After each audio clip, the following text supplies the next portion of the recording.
آپ کا یہ سوال بالکل بروقت ہے کہ جو ہمارے ملک میں پہلگام میں جس طریقے کی آتنکی حملے ہوئے ہیں اور جو اس کے تفصیلات بتائے جا رہے ہیں وہ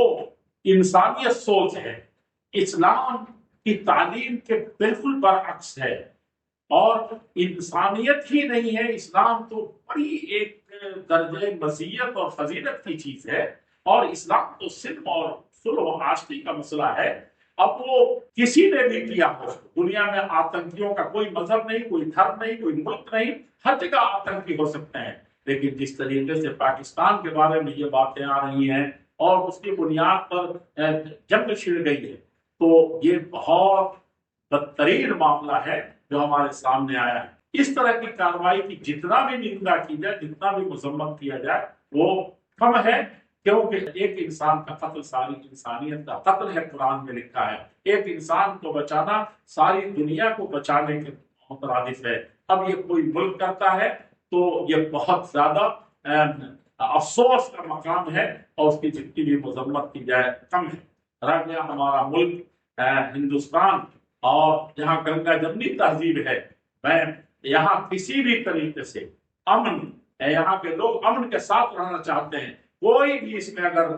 یہ کرتا ہے تو برداشت کے لائق نہیں ہے۔ اور اس میں ہماری افواج جس طریقے سے کام کر رہی ہیں، اور جس مردانگی کے ساتھ انہوں نے یہ کام انجام دینا شروع کیا ہے، ہم ان کے ساتھ ہیں، اور ان کے لیے ہر طرح سے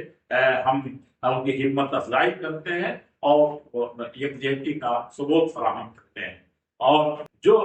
یہ سوال جو آپ کا ہے کہ بھئی آتنک کا مسئلہ ہے، تو ہمارا پڑوسی ملک پاکستان جو ہے اس میں تو مسجدوں میں بھی بہت کچھ ہوا، اور فرقہ بندی کی بنیاد پر بھی بہت کچھ ہوا، لیکن وہ اسلام اور یہ کرنے والے اسلام اور مسلمانوں کی نمائندگی نہیں کرتے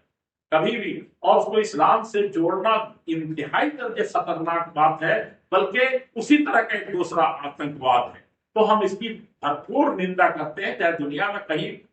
کے لوگ کریں یا دنیا کے جہاں کہیں بھی کریں۔ بہرحال ہمارا ملک امن و شانتی کا گہوارہ اللہ تعالیٰ اس کو بنائے، اور خاص طور پر ہم ذمہ دار شہری کی حیثیت سے اور ایک پکا سچا اللہ کے فضل سے مسلمان ہونے کے ناطے ہم یہ کہتے ہیں کہ دہشت گردی جہاں کہیں بھی ہو لائق مذمت ہے، اور اللہ تعالیٰ ساری دنیا کو، خاص طور پر ہمارے ملک کو، اللہ تعالیٰ ہر طریقے سے امن کا، آشتی کا، محبت کا، انسانیت نوازی کا گہوارہ بنائے۔ السلام علیکم ورحمۃ اللہ وبرکاتہ۔